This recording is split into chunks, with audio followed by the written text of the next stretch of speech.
Good morning, America, for our viewers in the West.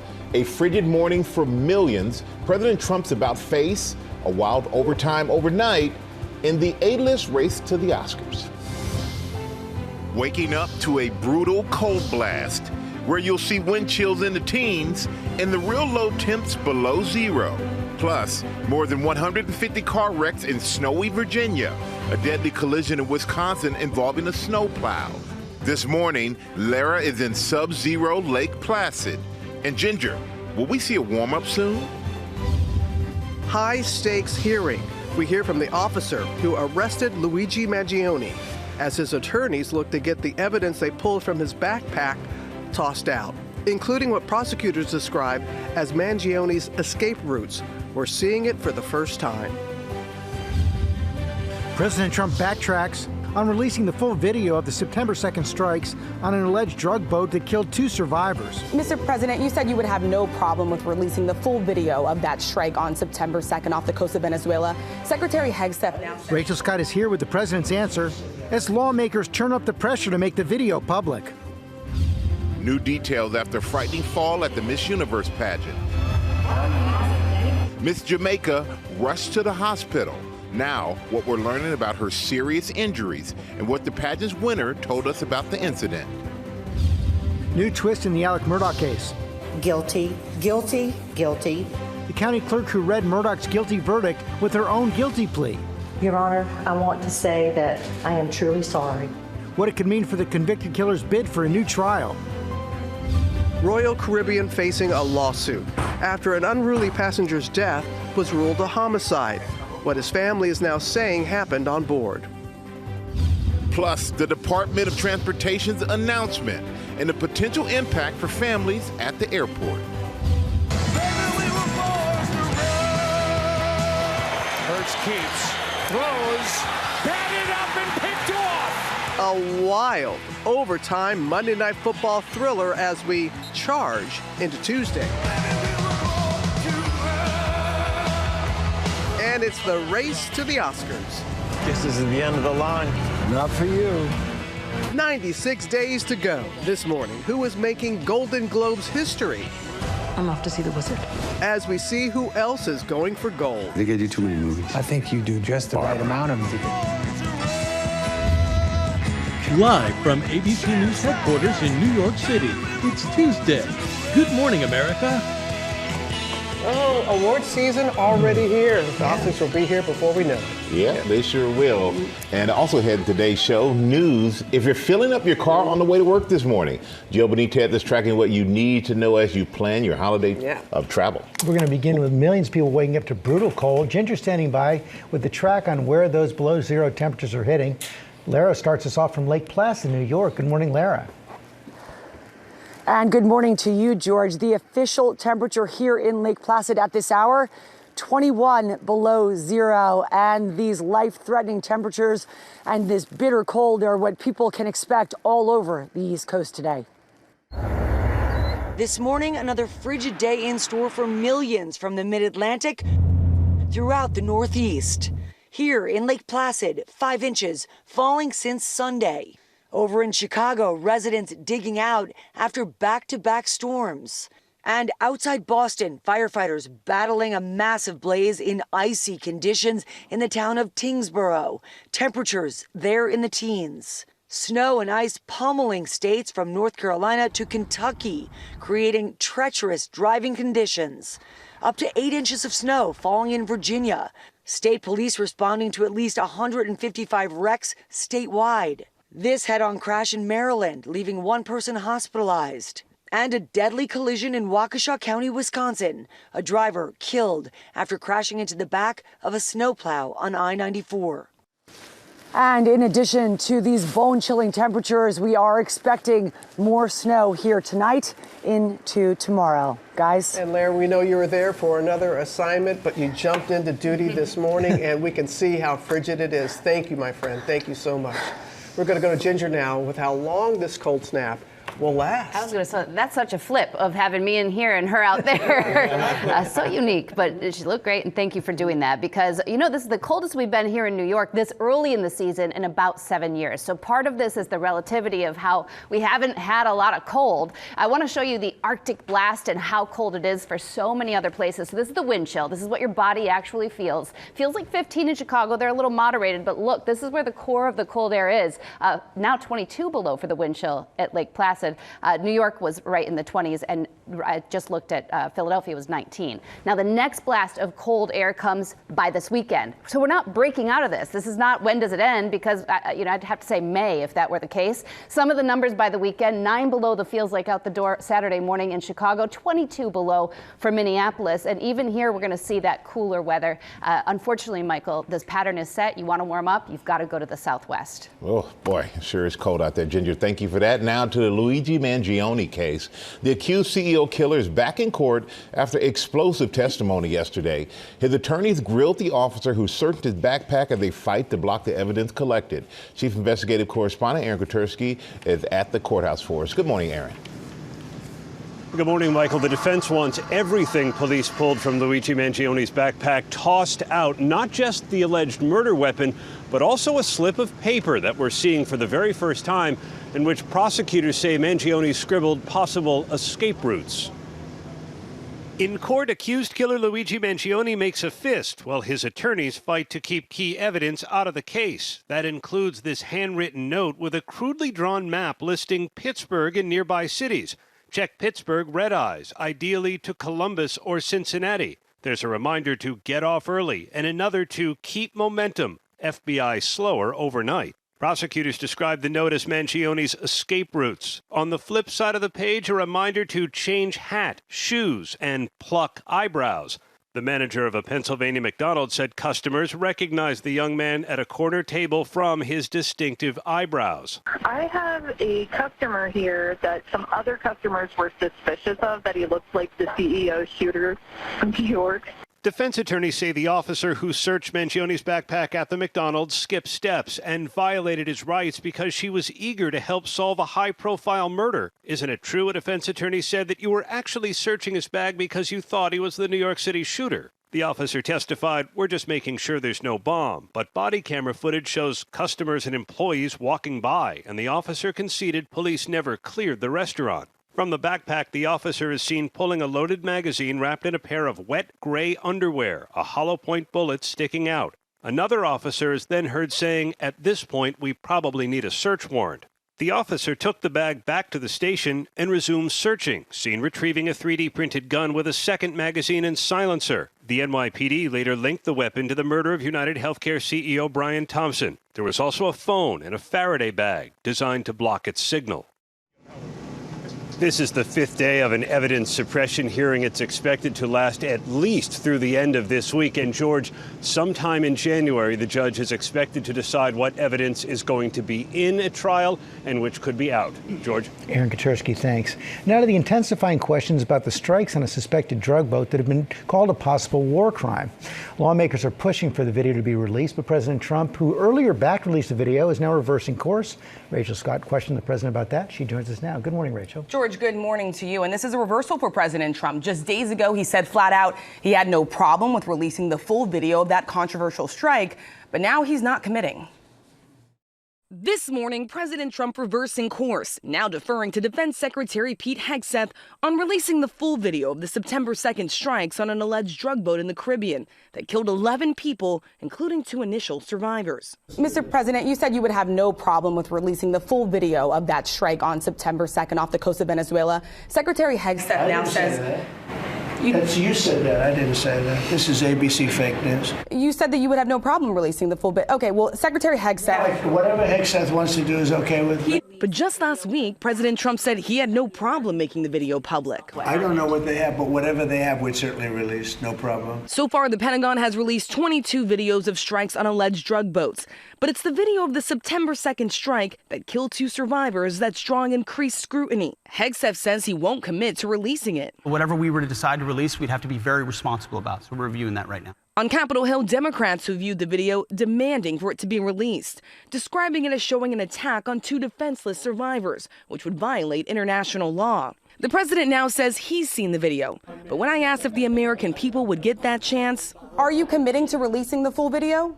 Didn't I just tell you that? You said that it was up to Secretary Hegseth. He wouldn't commit. I told you, whatever Pete Hegseth wants to do is okay with me. So this morning, lawmakers are trying to force the Pentagon's hand to release that video by including it in the annual must-pass defense spending bill. And later today, Secretary of State Marco Rubio, Defense Secretary Pete Hegseth, the chairman of the Joint Chiefs, they're going to be on Capitol Hill to brief the Gang of 8. These are the top Democrats and Republicans in Congress behind closed doors on this. Yeah, that pressure certainly is building. The president also yesterday announced a big bailout package for America's farmers. $12 billion of taxpayer money to bail out farmers, in part because they have been suffering because of the president's tariff policies, his trade policies. It is no secret here that American farmers have been suffering since China and this ongoing trade war. China stopped buying American soybeans for months. That has now resumed. But farmers out there say they're still feeling the pinch. This is not the first time that the president has had to bail out farmers. Remember his first term, $20 billion the president spent to bail out farmers back then because of his trade policies, too. We do remember that. But continuing on with the trade wars, the president is opening up chip exports to China. Yeah, he is allowing and greenlighting the sale of NVIDIA's AI chips to China. And the president says this is going to strengthen manufacturing. But Democrats have serious concerns about this. They say this is only going to give China the upper hand when it comes to AI. In a statement, they said this is going to lead to more effective cyber attacks against American businesses and attack critical infrastructure here in the U.S. All right, you're going to stay on top of it. Good having you at the desk here with us, Rachel. Thank you. But now the showdown over health care. Costs are set to spike for more than $20 million, with subsidies under the Affordable Care Act expiring at the end of the year. Jay O'Brien is on Capitol Hill for us, has the latest on the big vote ahead. Good morning, Jay. Good morning, Robin. Time is running out up here on Capitol Hill for Congress to prevent insurance premiums from skyrocketing for more than 20 million Americans. And as a health care battle takes center stage this week, there's little progress. This morning, hurtling toward an end-of-the-year deadline, the Senate gearing up for a closely watched vote to extend expiring Affordable Care Act tax credits and prevent insurance premiums from skyrocketing for more than 20 million Americans. Holding that vote, a key promise from Republicans last month to get 8 Senate Democrats to agree to end the longest government shutdown in American history. Republicans have no plan. They are so divided between themselves they can't even put a plan together. We Democrats do have a plan. The legislation would extend the tax credits for 3 years, something GOP senators have called a non-starter, making it likely to fail. The top Republican in the Senate calling the bill not a real effort on the part of Democrats. Democrats' great scheme to fix health care, Obamacare, has failed. But despite a flurry of GOP proposals for reform, Republicans who control the House and Senate struggling to coalesce around their own plan, and President Trump hasn't endorsed any. Is the president sitting on the sidelines of this ongoing discussion? We're having conversations with the White House, but I believe the president has confidence that Congress can figure this out, and that's what we're trying to do. Democrats are expected to tie this issue of health care costs into the broader messaging on affordability in those crucial 2026 midterms when control of Congress is on the line. President Trump, who's previously called this issue of affordability a quote-unquote con job, is now expected to give remarks in Pennsylvania tonight touting what he says is the state of the economy. Michael. All right, Jay, I'm sure we'll be covering that. Thank you. I'm going to turn now to good news. If you're filling up your car on the way to work this morning, gas prices are at their lowest level in more than 4 years. Transportation correspondent Gio Benitez is here with more. Good morning, Gio. Hey, good morning, guys. Yeah, it's also great news when it comes time to hit the road for the holidays, and the majority of us will drive to our destinations. So let's look at that national average right now, because the price of regular unleaded has dropped by 5 cents just in the last week, now standing at $2.90 per gallon. It's the lowest level in over 4 years since May 2021. That's down 17 cents from a month ago, 7 cents lower than a year ago. So here are the states with the lowest average prices. Oklahoma at $2.30, Colorado and Texas as well. The states with the highest average prices, California at $4.41, Hawaii and Washington. So why is this all happening? Well, crude oil prices are down and so is demand. We've also switched to the cheaper winter blend. So take advantage now because those prices will rise again as we start heading into spring. Of course they will. Yeah. All right. but there's some news for families if you're going to the airport. Yeah, so this is really interesting. The Department of Transportation, they announced $1 billion in funding to make airports easier for families. And we saw Health Secretary RFK Jr. and Transportation Secretary Sean Duffy making the announcement by doing pull-ups at the airport to promote staying active while traveling. They want to add more children's play areas, exercise areas, mother's rooms or nursing pods, family screening lanes, and sensory rooms for children with special needs. And there are a lot of families who need those special rooms. Yeah, that's true. Okay, Gio, thank you. Turn now to Monday Night Football. Overtime thriller between the LA Chargers, Philadelphia Eagles. Sam was up late. All right, sports started early because we're doing pull-ups at the airport now. All right, it's a matchup between the two. Wasn't always pretty, and it came down to an overtime interception. Last year's Super Bowl MVP Jalen Hurts making history for all the wrong reasons, throwing an interception right here. The Chargers fumble the return, back to Hurts, who then turns it over again. The only player on record to do it twice in one day, but we have all had that day.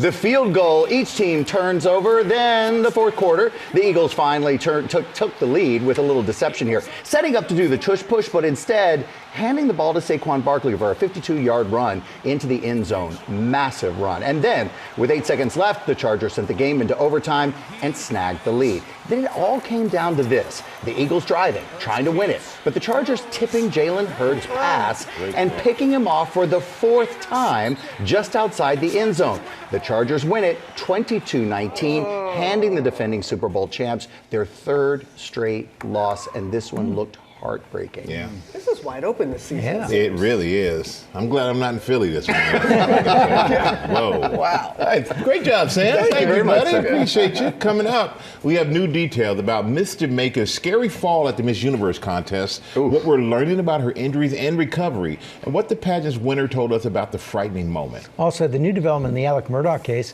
the county clerk is pleading guilty to criminal charges, how the convicted killer's lawyers hope it can help his bid for a retrial. And Will has the manhunt after a weekend jailbreak, Will? Yeah, good morning, Robin. Police in Louisiana are looking for a murder suspect and 2 other inmates after he and 2 others escaped. Officials say they broke out. Those details and more coming up at 7:30. Coming up, is your favorite movie in the race for the Oscars? Well, Sam is going to tell us. That is just ahead, so you all stay right there, and we will be right back. Not now. Not now. He's In gonna just a say it. second. In just a second. Walk in the sun, but it's like us. Baby, we were born to run. And that's Jeremy Allen singing, okay? He's not only nominated for his role as the boss in Springsteen, Deliver Me From Nowhere, but pulling double duty with a Golden Globe nod for The Bear. We'll see who else is gearing up for Hollywood's Golden Night. That is coming up. Now, Will has the other headlines. Big day at the Supreme Court yesterday. Yeah, George, good morning. That is where we begin. New at 7:30. The Supreme Court is set to rule in a landmark case on who the president can fire. Oral arguments were yesterday, and it looked like a majority of the justices were likely to reverse the 90-year-old precedent that limited the president's ability to remove officials at independent federal agencies. And such a ruling would expand presidential power and could transform the federal government. In Japan, officials now issuing their highest level warning, a megaquake warning, after that 7.5 magnitude earthquake hit northeastern Japan, triggering tsunami warnings. Around 30 people were injured in the earthquake. Tens of thousands of people had to evacuate their homes. Fortunately, officials say there were no irregularities reported at nuclear facilities in the region. And in Louisiana, police are on the hunt for the last of 3 inmates who escaped from a jail this weekend. The inmates reportedly removed blocks from a wall and tied sheets together to climb down to street level. Officials say 24-year-old Keith Eli was in jail on a charge of second-degree murder. One of the other inmates was captured. The other died by a self-inflicted gunshot wound. And still no Powerball jackpot winner after last night's drawing. Tomorrow night, the top prize will be worth at least $930 million. We're closing in on $1 billion, guys. I need to go ahead and play. I think it's just waiting for me. At this point, yeah. Yeah, at this point, why not, right? Can't win if you don't play. All right, thank you, Will. Appreciate that. We're going to turn now to new details on the frightening fall caught on camera at the Miss Universe pageant. Miss Jamaica, Dr. Gabrielle Henry, was hospitalized last month, and now we're learning she suffered a serious brain injury. Rhiannon Alley has more for us. Good morning, Rhiannon. Good morning to you, Michael. Yeah, that fall happened back on November 19th, and now nearly 3 weeks later, Miss Jamaica, Dr. Henry, is finally heading back to Jamaica. She still needs constant medical supervision as we now learn more details about just how serious her injuries are. Jamaica! This morning, new details about the moment that stunned the Miss Universe pageant. Miss Jamaica, Dr. Gabrielle Henry, walking on stage in a sparkling orange gown when suddenly she trips and falls, disappearing. The 28-year-old ophthalmologist rushed to the hospital. Now the pageant revealing she suffered a brain bleed with loss of consciousness, a fracture, facial lacerations, and other significant injuries. Recovery from a TBI and a brain bleed is a long process. People are going to be in the hospital for quite some time as they deal with complications and the immediate fallout of the injury. After the incident, she was admitted to the ICU in Bangkok under constant neurological monitoring. Now the organization says she's planning to return to Jamaica, accompanied by a full medical escort team, adding Henry will be transferred directly to the hospital for continued treatment and recovery. Miss Universe Fatima Bosch recently telling our Juju Chang about that terrifying moment on stage. But the scenario was like too dark and you couldn't see what was going on, so she fell. And of course, it wasn't her fault, you know, like we have these huge like empty circles on the stage. So if you get distracted, you just fall. Like all of us in the practice were worried about that. The Miss Universe organization accepting full responsibility for the fall, writing, "From the time the incident took place, the Miss Universe organization has stood beside Gabrielle and her family as if she were their own, assuming full and immediate responsibility without hesitation." The statement also says the organization has covered all hospital, medical, and rehabilitation expenses in Thailand, as well as the accommodation and living costs for Dr. Henry's mother and sister. They have both remained by her side throughout this very difficult period. We don't know exactly when she's going back to Jamaica, just in the coming days, but we do know that she will likely go straight to the hospital there as she continues to recover. Many had no idea how serious this was. Exactly. Thank you, Rhiannon. Turn now to an update on the Alec Murdaugh case. A former South Carolina court clerk has pleaded guilty to criminal charges for her actions during the attorney's murder trial. Janae Norman here with the details. Good morning, Janae. Hey, George, good morning. The county clerk, the person primarily responsible for record keeping. And during Alec Murdaugh's trial, she was in charge of taking care of the jury, helping the judge, and overseeing exhibits. Exhibits she's now admitted to showing reporters as part of that guilty plea. This morning, a guilty plea for the county clerk who read off Alec Murdaugh's guilty verdict after he was convicted of murdering his wife and son. Guilty, guilty, guilty. Becky Hill, who helped oversee the 6-week murder trial, pleading guilty Monday to 4 charges. Your Honor, I want to say that I am truly sorry, and I do take full responsibility for my actions. The charges including obstruction of justice and perjury for showing sealed court exhibits to reporters and lying about it under oath. Ms. Hill provided multiple members of the media with unrestricted access to evidence from the Murdaugh trial, including those sealed exhibits. The former county clerk also accused of giving herself bonuses and using her position to promote a book she wrote about the trial, also pleading guilty to 2 counts of misconduct in office. There is no excuse for my mistakes. I am ashamed of them, and I will carry that shame with me for the rest of my life. The judge sentencing Hill to 3 years of probation, allowing her to avoid jail time. Hill was originally praised for her work on the case. I call her Becky Boo, that's her nickname. And participated in a Netflix docuseries after the trial. I had a feeling from our time together with the jury out at Moselle that it was not going to take our jury long to make the decision. Murdaugh's legal team says they're hoping Hill's charges help their case to appeal for a retrial. I hope they understand that when she pleads guilty to lying to a judge about what she did during the trial, I think that speaks volumes and shows people Alec Murdaugh did not get a fair trial. Hill has played a prominent part as Murdaugh appeals his conviction, alleging potential jury tampering, among other claims, but investigators say none of the jurors were tampered under Hill. We know that if they find that the jury was tampered with, they will give him a new trial. However, the bar to prove that is very high. So he's going to have to show why it is he believes the jury was tampered and that they would have come to another conclusion. So when it comes to that issue of jury tampering, Murdoch's lawyer says he's not surprised that the same state law enforcement division that investigated the Murdoch killings didn't find any jury tampering, but they are holding out hope that this plea could help them with their push for a retrial. So we could see it may still not be over. So stay tuned, is Stay what you're saying. tuned, yeah. All right. As always, Janae, thank you. It is officially awards season in Hollywood. How do we know this? Because of the Golden Globes. That's right. It's an indication of the Oscars, perhaps? Everyone says Yeah. if you make the list on the Golden Globes, you're probably going to make the list in the Oscars, right? Leonardo DiCaprio, George Clooney, that's me just sprinkling names around here. Timothée Chalamet, Cynthia Erivo, Emma Stone, Kate Hudson, Jennifer Lawrence. Just some of the people that we're going to see on Oscar Sunday, possibly. Well, if the Golden Globes are any indication. Golden Stone. Golden. Oh, boy. That's a good one. Chalk that up for the blooper reel. It's my Monday. It's my Monday. All right, it looks likely there were some surprises on the list. Be careful. I will. This morning, it's officially award season, and here are the nominations. This is the end of the line. Not for you. One battle after another, leading the way with 9 Golden Globe nominations, including acting nods for stars Leonardo DiCaprio, Sean Penn, Benicio del Toro, Teyana Taylor, and newcomer Chase Infinity. The movie also up for Best Picture, Musical, or Comedy. Think of what we could do together.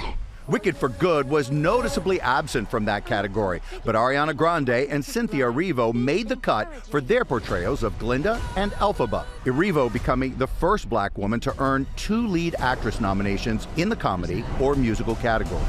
I'm off to see the wizard. Wicked for Good also landing a nomination in the newish category, honoring cinematic and box office achievements. But it will have stiff competition from animated hits, K-pop Demon Hunters, and Zootopia 2. This is not your worst idea. Wow, that was almost a compliment.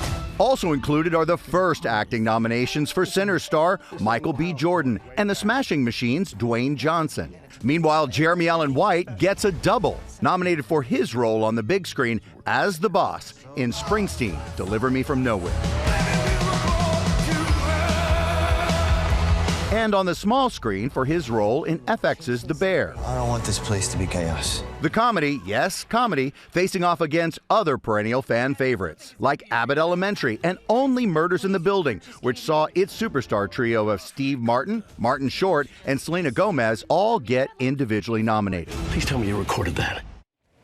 They're saying The Bear's comedy. I'm not saying it, they're saying it. And it's not a rebrand, it really is the Golden Globes and not the Golden Stones. As for the show that tops in TV, the ensemble drama White Lotus, I don't doubt it, right? All right, leads with 6 nominations, and then there's a whole new category beyond TV and movies for 2026. Best Podcast. The Golden Globes will be handed out on January 11th with comedian Nikki Glaser hosting. That's the 2nd year in a row, and she's great. She was great, awesome last year. Yeah. She's always fun. It's going to be a good one. Great job. Thank you very much, Michael. Boy, I don't know what's going on in your head today. Back now with our play of the day, and we have been so excited to reveal the 2025 GMA holiday card. Sam and Ginger have a larger-than-life version to show off. That needs some extra postage. Yeah, I was going to say, this is going to cost a lot. Can we have drum roll, please? Drum roll. All right, drum roll. Oh, is that the drum roll? Yes, that is. You ready, GZ? Oh! That's the first time I've seen it. The confetti did work. It's all on one side, though. Yeah, that's what I was saying. There's like very few over there, but that's okay. Yeah, no, it's great. But talk about the aesthetic, the Ralph Lauren aesthetic. So we were going for a Ralph Lauren holiday, and to me, GZ, I don't know if you agree, but to me, this is Mr. Lauren. Is the king of the 80s and 90s kind of retro, kind of like lush look, right? With jewel tones. There's some plaid there. Lara's wearing some. Robin, you're wearing the green jewel tone right there. Nice. Michael wearing the plaid. Rebecca's got the velvet. Yeah, I say this is very Ralph Lauren. Even the room looks it. Yeah. Oh, good. Kind of and like you got your quarter zip. Yeah. You're so in vogue. The quarter zip. The quarter zip is a big deal. It's a big now. deal. The kids are bringing it Sam's back from the that. 80s. Yeah. I have plaid, but you can barely see it. Where is it? Yeah, Wait. it's there. I like the fireplace in the back too. Yeah. Down below. We always go there after the show, don't we? Yeah, Just that's where we hang out and have hot cocoa. Were those cookies real? Yeah. I never got one. I'm not really. I'm not, Yeah, they were. But we can find out. They were If real. they were, we ate them. Trust me, I know they were real. All right. Well, maybe we'll find out in the holiday promo. Let's see. Ooh. We raise our hot cocoa mugs to you. For you to have the most joyous and special holiday. And celebrate with family and friends. Like us.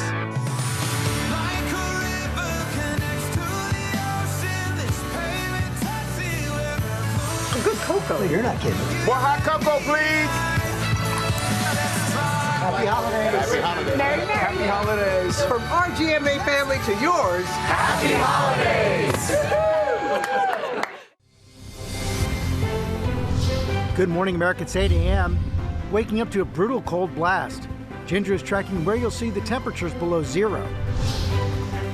Crowdsourcing wedding plans? I could use some input from people who aren't my friends and family. From choosing a dress to emotional support. It was really, really heartwarming. Why more people are turning to strangers online for help with their big day.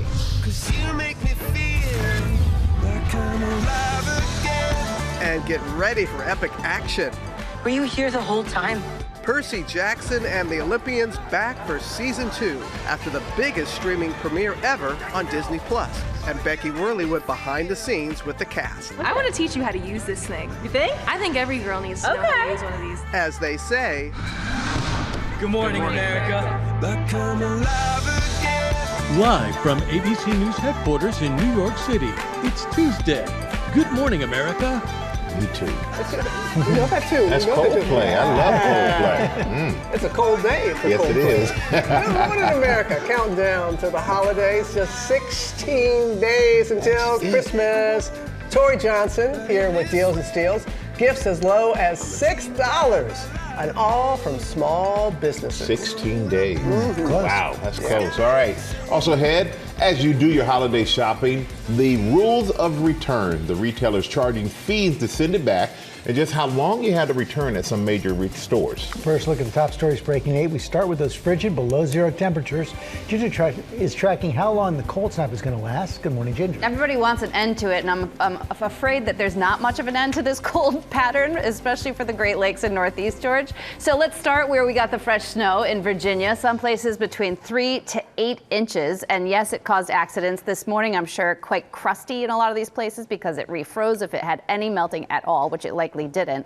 And now we got to talk about how cold it actually feels for your body. So it feels like 8 in Detroit. It feels like 5 below in Buffalo, Lake Placid, 21 below, and Holton, Maine at 12 below. These are the wind chills currently down to Washington, D.C. at 20 and New York in the mid to upper 20s. However, this is just push 1 of the Arctic air. By this weekend, again, Northern Plains, Great Lakes, and Northeast going to see, if not colder, similar cold. So we're not done, not even close, not for the next week or so. This pattern is stuck. Minneapolis waking up on Saturday morning could feel like 22 below. Louisville at 16 on Saturday morning. Washington, D.C. in the low 20s. And here is the look ahead to December 16th through 22nd. We stay below average. Way warmer in the Southwest, George. Okay, Ginger, thanks. We return now to breaking news from the Archdiocese of New York and the statement from Cardinal Timothy Dolan overnight. I want to go back to our chief investigative correspondent, Aaron Katursky. Good morning, Aaron. Good morning again, George. The New York Archdiocese is facing hundreds of sexual abuse claims that the Archdiocese now says it's prepared to pay as much as $300 million to try to resolve through mediation. And to raise the money, the church says it's going to sell assets and lay off staff. Now, there's no guarantee $300 million is even going to be enough. But lawyers for the accusers say they're now eager to work with the church because it's showing a serious willingness to engage in negotiation. The two sides have agreed to ask a retired federal judge to mediate. The Archbishop of New York, Timothy Cardinal Dolan, said the sexual abuse of minors long ago has brought shame upon our church. And he said he now hopes this mediation process is going to bring peace and consolation to victim survivors and their families. Michael? Yeah, we hope so as well. Thank you so much for that, Aaron. We're going to turn now to Royal Caribbean, facing a lawsuit from the family of a man who died after being taken into custody by cruise security. They say crew members served him more than 30 drinks before his death. Ike Ajachi is here with more. Good morning, Ike. Hey, good morning, Michael. Listen, Royal Caribbean, they're under fire this morning. The family of a passenger who died on board is now suing the company, claiming crew members went too far restraining him after he'd been served dozens of drinks. This morning, Royal Caribbean is facing a wrongful death lawsuit after a man died aboard the Navigator of the Seas. 35-year-old Michael Virgil was sailing from Los Angeles to Mexico with his wife and son last December. The family says they were sent to a bar area with live music while their stateroom was being readied. After some time waiting, Virgil's then 7-year-old son grew impatient and went with his mother to check the cabin status. According to the suit, Michael was served 33 alcoholic beverages while he waited for his room. He was obviously intoxicated. He was not a big drinker. He was not used to this. He's putting his hand on people. Cell phone video later shows Virgil violently kicking one of the ship doors and reportedly threatening the crew members and passengers. Video shows multiple people on top of Virgil to restrain him. The autopsy report ruling Virgil's death a homicide, saying he died by the combined effects of mechanical asphyxia, obesity, cardiomegaly, and ethanol intoxication. It's our understanding that essentially everything that happens on board is tracked digitally. There will be a digital footprint of everything, including when the rooms were available, how many drinks were served, that sort of thing. Royal Caribbean telling ABC News, "We were saddened by the passing of one of our guests, worked with authorities on their investigation, and will refrain from commenting any further on pending litigation." Now, the family is seeking damages and more transparency about what happened that night at sea. As of now, there are no criminal charges and no criminal investigation. Yeah, the family wants some answers. They really deserve it. All right, good to have you with us. We're going to turn now to a GMA consumer alert. Many retailers are changing their return policies with the holiday gift-giving season in full swing. Elizabeth Schulze joins us now with those details. Good morning, Elizabeth. Good morning, Robin. The National Retail Federation says nearly 3/4 of all stores are now charging some sort of return fee. This is money you don't get back when you buy a package online and return it in the mail. So as you are checking off that holiday list, or if you get a gift in the mail that you don't like, here are some of those big brands charging return fees. They're sometimes called restocking fees. For Marshalls and TJ Maxx, it's now $11.99 per package. So when you make a return, that amount is taken out of your total refund. Macy's charges $10. JCPenney and J. Crew have fees of about $8 to mail back packages. Retailers are also updating their deadlines to return holiday gifts. So for most purchases made in November and December, with Amazon and Walmart, you will have up until January 31st. Target is January 24th for most products. Best Buy is actually the 15th. There are some ways you can avoid getting charged if you're shipping back a package. At Macy's, for example, if you join their loyalty program, there isn't a return fee. And of course, you're not going to get charged if you return in the store, though that is not ideal if you were trying to order online and avoid going to the store in the first place, guys. All great info to keep in mind. Mm-hmm. All right. Thank you, Elizabeth. Coming up on our GMA Morning Menu, why more and more people are crowdsourcing their wedding plans. Wow. Also ahead, the royal stamp of approval, Queen Camilla, visiting the set of the Emmy-winning drama Rivals, her reaction to filming in connection to the show. Now we're going to take you behind the scenes of the beloved book series turned hit show Percy Jackson and Olympians for an exclusive look at the new season. Sam's there with some special guests right now. I will say bonjour, George, because we're at Emily in Paris week. We're getting ready for season 5. Guys, it's season 5? I know. Oh, all right. Actress Philippine Leroy Beaulieu is here. That's all coming up. Darren Starr's here, the creator. Guys, we've got a lot to talk about. Can't wait. All right, we'll be right back.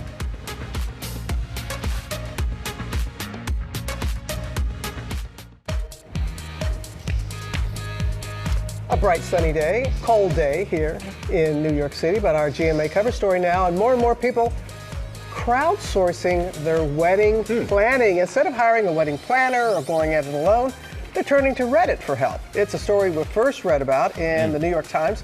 Rebecca Jarvis, we want to hear more about this. Good morning. Good morning. Yeah, Robin, planning a wedding can be fun, but it can also be super stressful and very expensive. The average today runs $33,000. And now some people are turning to the wisdom of the crowd for help. Journalist Sarah Diamond was having trouble narrowing down a wedding dress when she decided to turn to Reddit to help her make the final decision. I was just like, I could use some input from people who aren't my friends and family. Sarah chronicling her journey in an article for the New York Times. So I posted on Reddit and I went to bed and I expected like 2 comments. And I woke up and there were hundreds of comments and thousands of people had seen the post. And Sarah's not alone. More and more brides are turning to Reddit, with views of the popular subreddit forum r/wedding topping 471 million so far this year, up 6 times from a year ago. For Sarah, the people who replied helped her make her final decision. I was allowing myself to listen to the input of thousands of strangers and allow it to guide my decision. This is a really unique corner of the internet where I don't feel attacked in any way. I actually feel buoyed and supported. Alicia Carrington also felt that support when she turned to Reddit after being diagnosed with breast cancer while wedding planning. I wasn't sure if I was going to be able to keep my breasts or my hair for my wedding. I was pretty devastated, but I was also really afraid to make that announcement and go public and be that vulnerable with it with people that I knew. And so I turned to Reddit. There, she connected with other brides going through the same thing. It was really, really heartwarming, and it was really helpful to have people giving me real helpful solutions. And there were people to talk to that I, had been through it, so I knew they felt how I did. Alicia was able to have her dream wedding this summer and has since found breast cancer support groups through Reddit. The wedding Reddit, it kind of it kicked me off to finding a lot of different support groups, and it actually inspired me to find other in-person support groups where I live and stuff as well. Which can be such a wonderful thing for people. Now, I have to say, having planned my own wedding, don't forget to include Mom and your mother-in-law. I love you, Mom. Love you, Cindy. Guys. Whatever works for you. Good advice. Whatever works for you. You're right about that, Rebecca. Definitely good advice. Yeah. It's time now for the little pop news with Sam. All right, after how things have gone, I need the shoulder strap and the full belt on. All right, here we go. Pop news with Time's 2025 Entertainer of the Year. Now, who would you choose? Well, Time magazine chose Mr. Leonardo DiCaprio. The magazine naming the Oscar winner who's riding high with his latest film, One Battle After Another, which just received 9 Golden Globe nominations. That includes a Best Actor nod for his role as a washed-up revolutionary who goes on a crazy chase to save his kidnapped daughter. In the issue, DiCaprio calls the film's story a conversation starter. Yeah, looks like a rough ride. And the 51-year-old star also telling us his secrets, admitting it's hard to maintain his privacy while being such a public figure. But he was telling us that his philosophy is to only get out in public and do something when you have something to say. Otherwise, just as he said, disappear as much as you possibly can. He does a good job. That is, wouldn't that describe him perfectly? Perfectly. All right, next up, pop is, it's drama, it's excess, it's shocking antics of the power-grabbing social elite of the 1980s. I miss the 80s. They were so great. It's Hulu's Emmy BAFTA award-winning drama Rivals, which is currently filming its 2nd season in England. And Rivals got a royal visit, if you will. Her Majesty Queen Camilla went behind the scenes of the show based on the best-selling 1988 novel written by the Queen's longtime friend, Dame Jilly Cooper, who passed away in October. The Queen, her daughter Laura, and members of the Cooper family watched the cast film a scene. Her Majesty even got to yell, "Cut!" And when Her Majesty yells cut, I think you listened right then. Rivals Season 2 will be out next year. In the meantime, all episodes of Season 1, because you got to catch up, are now available to stream on Disney Plus and Hulu. And can I just say, Sam Champion rocked the 80s. I'm sure he did. The evils, the excess. Robin, I missed it so much. I know you did. And now, everyone's too nice now. And now it's clear what we all want for Christmas. It's Mariah Carey. And we want it every year because she's back on top, just in time for her season. Mariah's 1994 holiday classic is putting the Queen of Christmas back on her rightful throne, which, by the way, looks a little like Santa's chair. All I Want for Christmas has returned to the #1 spot on the Billboard Hot 100, and it's also #1 on Spotify's global chart. And with this return to the Billboard chart, Mariah has set another music record because this is the 19th week her holiday hit has achieved #1 status. That means throughout the chart's 67-year history, her song is tied with just two others at that number. Having the most weeks, they were consecutive though, in that #1 spot. The other two songs? What was the two songs? Shaboozie's A Bar Song, and yeah, believe it or not, and Lil Nas X, Old Town Road. It's interesting, they both kind of tapped into hip hop and country. Yeah. Wow. Yeah. So I guess that's Big why audience crossover. That's crossover. why they were so big. And then there's Mariah. And finally this morning, Avengers Assemble. I'm sorry, what I mean is Golden Retrievers, please assemble. And they did. Check out this gaggle of Goldens, because I don't know what else to call it, at a meetup that went down in Argentina with more than 2,000 Goldens, assembling in an effort to retrieve, if you will, the world record for the largest gathering of the breed. The previous record was held in Vancouver by a Golden gathering of about 1,685 huggable pups. Come on, this is just luscious cuteness. 10 people were present to actually verify the attendance. The final numbers will be released once they are confirmed. And thanks to George, we have another special Goldenish meetup of our own. George, yesterday you introduced us to Stanley, the newest member of your family. Yeah. And now, exclusively on Pop News, before anyone else in the world press gets it, we have a photo and video evidence of him meeting the other pup, Fig, who actually is a Golden Lab She's mix. a Golden Lab mix. Look at that. How'd it go? It went well during the day. Night was a little rough. Yeah. But, it's like having a little baby at home again. We didn't Ferberize our babies. We don't do it with our puppies All either. right. Does Stanley like to sleep? You and Allie. I'm telling you. No. Does Stanley like to sleep with Fig? Do they sleep, cuddle together? That was the issue. They're getting used to that. Okay. All right. Okay. This just in, and that's Pop News. The intimate question. Time now for Deals and Steals. It's just 16 days till Christmas. And Tori Johnson, 16 days, Robin. And Tori Johnson's here with all kinds of great gifts, from cosmetics to kitchenware. All of these presents come from small businesses, which is great, Tori. Good morning to you. Okay, so small businesses, but we're talking about big flavor. Yeah. So these are large mold ice cubes to be able to make. That's a fake one right there. I was going to say, that's not cold. But cold. they look just like that, I know. So Matt, we've got real cold ones in front here. So what's fabulous about this is that they're slow melting. Look at that football one. that's cool. We made the football one with some coffee, so they're slow melting. So if you typically really they're cool. used for those fancy kind of cocktails or for whiskey where you want it cold but you don't want to put load it up with ice, then it gets watery. So these can be also used. There's so many influencers right now. You look all over social media and they're making these with juice and pomegranate so that you get just a festive seltzer that look fabulous.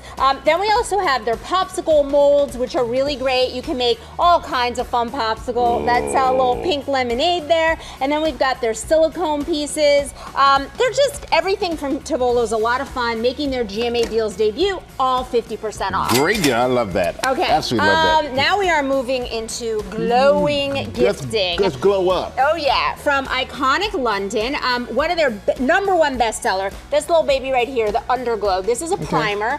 Put that on first. It just sets the makeup and ensures that you've got like a phenomenal glow. Then we've got their other iconic product. This one, Prep, Set, and Glow. This one, give a little shake to this bottle and look how pretty it looks. That's one that when you use it, it's gonna, look at how pretty that is. Look at that. So it's a little spray that's gonna set your makeup and then gives you an instant all-day really glow. cool. And then these illuminators right here are great with or without makeup. If you want to be the glowing gifter, this is for you. All up to 60% off plus free With shipping. or without makeup, Eddie, you He's always glows. Tervis. We love drinkware from Tervis. We've got a big variety. This is cute. It is cute. We got a lot of options from them that are just classic holidays. It's the Shatterproof Triton as well as the stainless steel. Everything's dishwasher safe. Drinkware makes a great gift. Reusable, obviously. Everything slash and half starts at $8. Yeah, Charlie Tumblers and Brown, mugs. National Lampoon. Yes, favorites. cute. All right, another favorite, Flatties. This is the flat candle. It comes like this flat. You could even put this into a greeting card if you wanted to send it that way. And then it comes with the stand, the metal stand, and you just get like a delightful scent-free ambiance experience. We've got everything from Christmas, Hanukkah, birthdays, art, all kinds of options depending on your needs. All 50% off. They start at $10. Very cool. They're flat fun. candles. They're fun. Like Yes, that. flat candles. Okay, Kay Carroll. So this is kind of the it bag of the season. What I like is that it's a collapsible. There you go. Kind of goes with my outfit. It does go with your outfit. It's got that little satchel handle, but it also comes with a crossbody. On the inside, there's 2 RFID line card slots for those who want that protection. Yep. But this is the style right now that's totally on trend. The weave is really fabulous. We've got 9 different colors of these. You can't go wrong. You know why? These are $20. 20, can't beat that. Can't beat that. It's and really on fun. trend. You always keep us on trend. Super Tori. on trend. Okay, smell this. You can even smell it through the packaging. I love it. That is roasted chestnut. This is Happy Wax, and this is a flame-free alternative to fragrance. So typically for fragrance, you either have to spray something or you light a candle. With this, these are soy wax melts that are infused with essential oils. We've got the most incredible scents, and then we also have their these are their little charm car fresheners, which is a little delightful scent. They're very light. Vintage they don't, leather. Yeah, vintage leather. I know my audience here. Yes, I know you my do. audience. Everything from Happy Wax slashed in half, starting at $6. Oh, there. That's great there. Tori, you have even more. We do have more. We always have more. GMA window display. Our window displays. I, by the way, haven't seen a selfie of you in front of the windows. I'm waiting for that. 50% off Soon enough. every single brand in our window. We've got Mad Mia socks, Panache apparel, and 47 other brands. All right, you always do it for us. You always get it done. I want to thank all these companies for these deals. Just scan that code or go to gmadeals.com and check out the products. We'll be right back. Welcome back to GMA, live from New York City.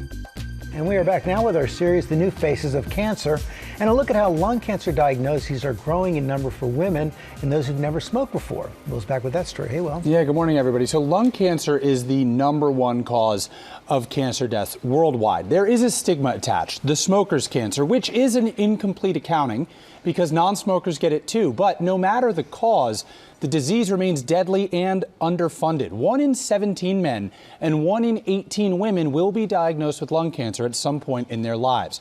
Megan Flanagan is one of those people. She's young, fit, non-smoker, and yet lung cancer does not discriminate. And now, with a combination of medicine and hope and strength, Megan is fighting and winning. For 33-year-old Megan Flanagan, an active, non-smoking mom of 2, a diagnosis of lung cancer was never on the table. When did you first notice that something was off with you? In last April, I started to experience some chest pain. I went to a couple different hospitals and was told I probably had pulled a muscle because I had 2 little kids that I was a stay-at-home mom. After months of incorrect diagnoses, she got the real answer: stage 4 metastatic lung cancer. We Googled it and cried for about 10 minutes, mainly because I was really upset that I wanted to take my kids to Disney, and I didn't think that that was going to be in my future. Well, I do have to say, right after the 10 minutes, I was like, let's go. We're gonna fight. My mom used to say there's not enough time in the day for self-pity. Absolutely. While smoking is still the #1 risk factor for lung cancer, rates among non-smoking younger adults like Megan are on the rise. The face of lung cancer is changing, and unfortunately it's changing fast. We're seeing more women, we're seeing younger women, and we're seeing a higher frequency of non-smokers who are coming in. Women like Jessie Creel, an accomplished athlete and mom who was diagnosed with stage 4 lung cancer at 43. I've never smoked. I've always been fit, and I've actually never had a sip of alcohol. So this was a surprise. And Natalie Brown, who was diagnosed at age 33. The first question I always get is, well, did you smoke? You had to have smoked. Never. After years of treatment, Natalie had a lung transplant as part of a clinical trial for lung cancer patients. The cancer returned, but she's doing well. I'm so much better. I work out maybe 3 times a week. So things are a lot better. Even though I still have something in my spine, I'm very active. Jessie and Megan both had lung cancers with specific genetic mutations, the treatments for which are precise, targeted therapies.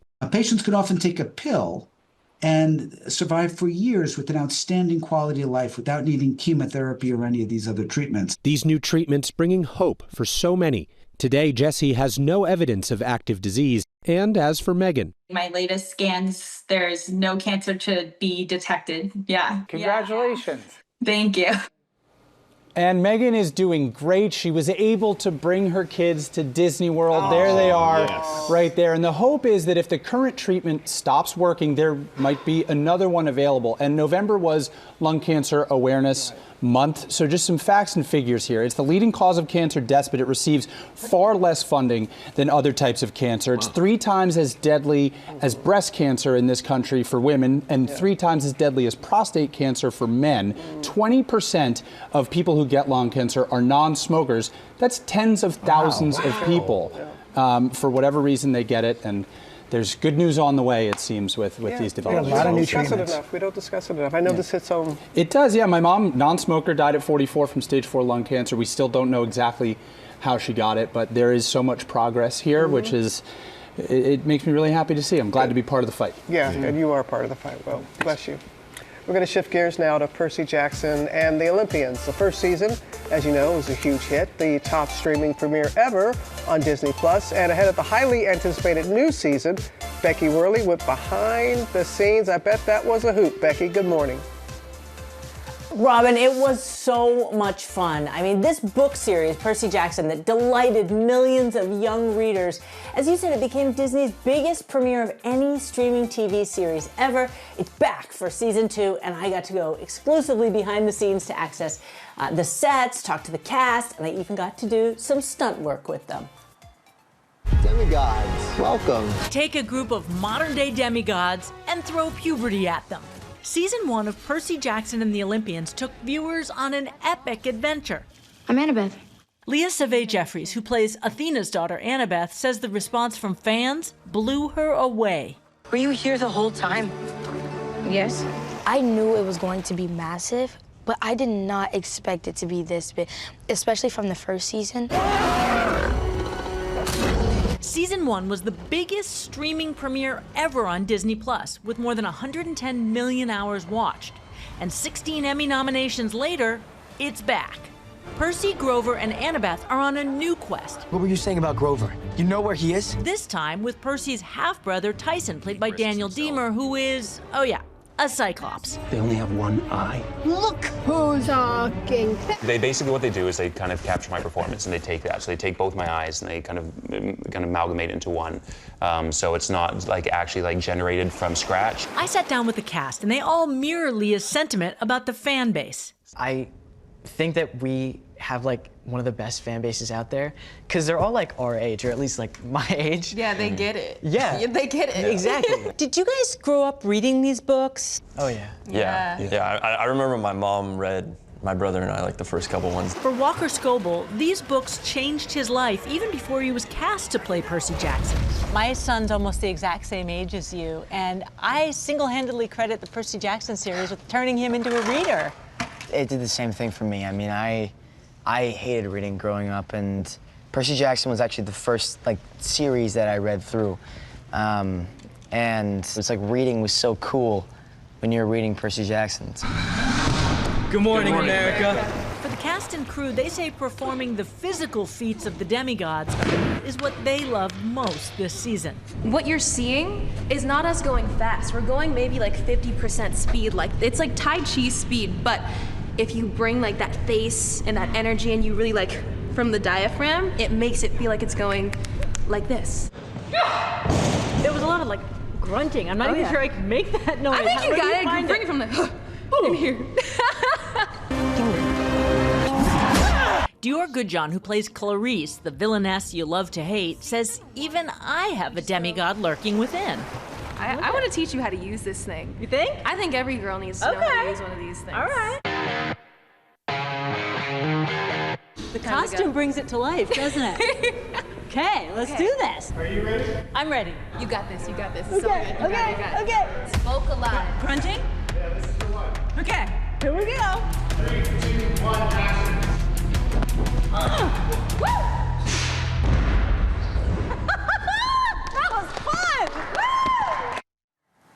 This show has so much to offer, and if you're not familiar with the books, one cool aspect is that it celebrates individual differences. There are characters in wheelchairs, those with learning differences, ADHD, dyslexia, and it portrays these as the superpowers they can be.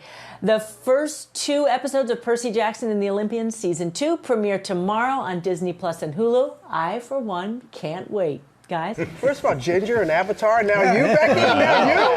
I'm going to keep them down on the phone once they're being Harry.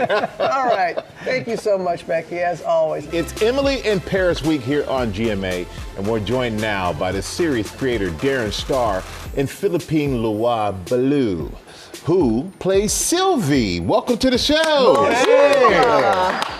I couldn't get the name. I got it wrong. It's you want me to say it? Yes. Le Roi Beaulieu. Le Roi Beaulieu. Super hard. It's super beautiful. But it's gorgeous, actually. right? Yeah, it is. All right. And Sam was over here trying to get some inside information on the show from you, Darren, before we came on. But the show picks up in Rome at the beginning of the season. Right. But there's some unexpected twists in the show. Yeah. So what's going to happen with Emily in Love? Emily in Love. Well, she's in Rome with Marcello, but you know it's never a smooth road, and you know it may not just be Marcello this season. But you gotta watch. These women always have many. I mean, it is Europe, right? It's Europe. I mean, Philippine. I told you this during the break. I see you, and I just see Sylvie. You created this character that to me is like a real person, and I love her. I know she's tough, but I love her. She's tough, and it's hard to live with her, but I love her. Now, is it true that you had to be convinced by Darren to do the show? Oh, yeah, he sent me flowers for 6 months and courted me in champagne. Of course not. I mean, I read the signs and I thought, you know, this is somebody I know. I really want to do it. But then I read for 2 months, no news, and I thought they had forgotten about me. And? No, never. I mean, it was always Philippine. I thought she was Sylvie too. It took me a while to realize, oh, there's a whole other person there. There's a whole other person. Who is apparently much nicer than Sylvie. I hope so. I hope so. Yeah, from our experience, without a doubt, I think for so. sure. Yeah. And you know what? Let's take a look at the clip. Let's check out the handiwork. This is an international client with a big budget. They're going to want to hear it from me. So I have an idea. The campaign should be about a young American woman living in Paris. And when I think of that person, well, naturally, I think of you. I inspired you? Let's not go that far. You have a great cast, but I heard that you avoid hanging out in public with each other in Paris. You kind of bypass all of the fans that you have there. It's hard when we're all together. I mean, especially when they spot us in Paris, the tourists, they go, oh my God, the characters are here in Paris, you know. It's their first time in Paris and they see like Emily, Sylvie, Luke, and they go, wow. Yeah. Can we get a selfie? Emily in Paris tour, yeah. So we kind of avoid, we kind of, you know, hide. But I understand it. I mean, it's got to be tough, especially the amount of Americans that are in Paris. It's not tough. It's nice, but it's a bit overwhelming sometimes. Yeah, sure. But people recognize French people because she's had such a big career. Huge career.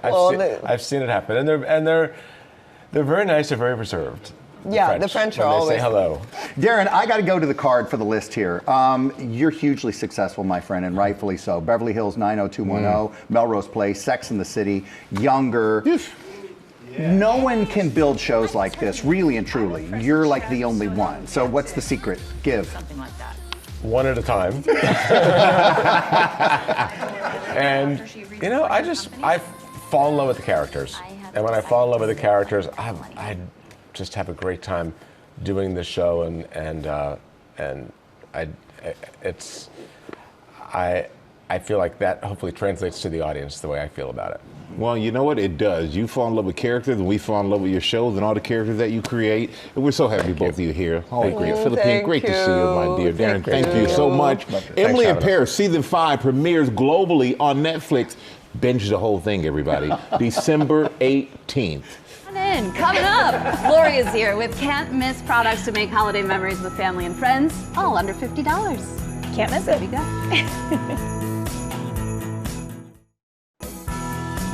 We are back with Can't Miss This, and Lori is here with products that bring us together with family and friends. Lori, everything you are about to show us, under $50. I know it, but it's all true, Ginger. Yes, all under $50. The holidays are all about connection, and this segment is sponsored by Target. They are your one-stop shop to help celebrate the season your way, upholding traditions and making new memories big and small.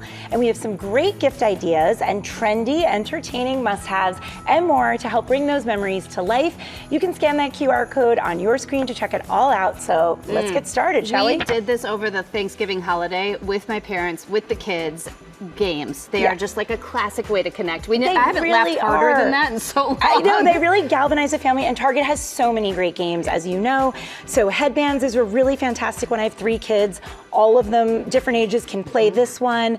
They've got travel games that you guys can take. You know, a lot of us travel to Grandma and Grandpa's over the holidays. It's a really fun way to get everyone together. And even, Ginger, I love this. This is from Hearth and Hand, and it's a way to play a classic game like Scrabble, but also feels sort of designery, and you can display it in your house. Don't so ever collectible. play Uno against Miles, my youngest, by the way. He's a ringer. Good tip. Okay, I love baking. This is such a big part of our holiday tradition. Yes, this is so much fun. And Target has some great things from Favorite Day and Wonder Shop.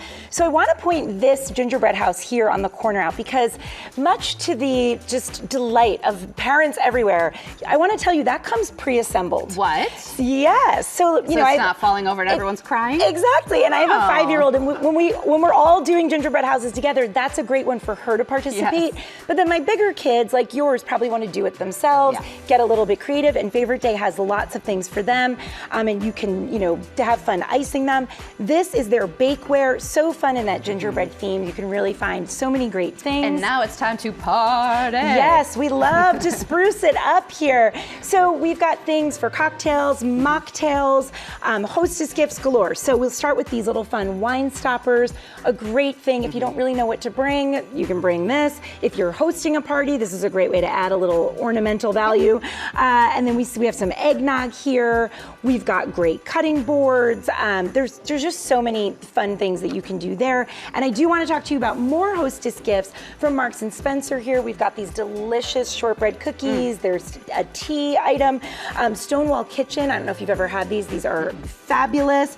And then obviously from Harry and David, these are just such fun, easy ways that are, as we've said, everything's under 50, so really affordable, and they feel really thoughtful, and the host is going to want at their house. And everybody's going to eat them. So. Exactly. And this is not all, because you are looking beautiful. Oh, well, thank you. I can't tell you how many compliments I got on this outfit. I can't take all the credit, though, because it's all from Target, from their line A New Day. The bow cardigan just makes it so festive and fun. And then there's a black, like 90s inspired slip dress underneath, but not just about me. Also, this fun faux fur jacket here, and cute sequin dress for a lot of the tweens and teens in your life. So we've got everything. All right. Well, thank you, Lori. Okay. And so as you saw, Target is your one-stop shop for party outfit inspiration, baking, gifts, and entertaining galore. Be sure to just scan that QR code to check out all these products and more. Oh, we will. Thank you so much. You can head there. Stanley doesn't sleep well.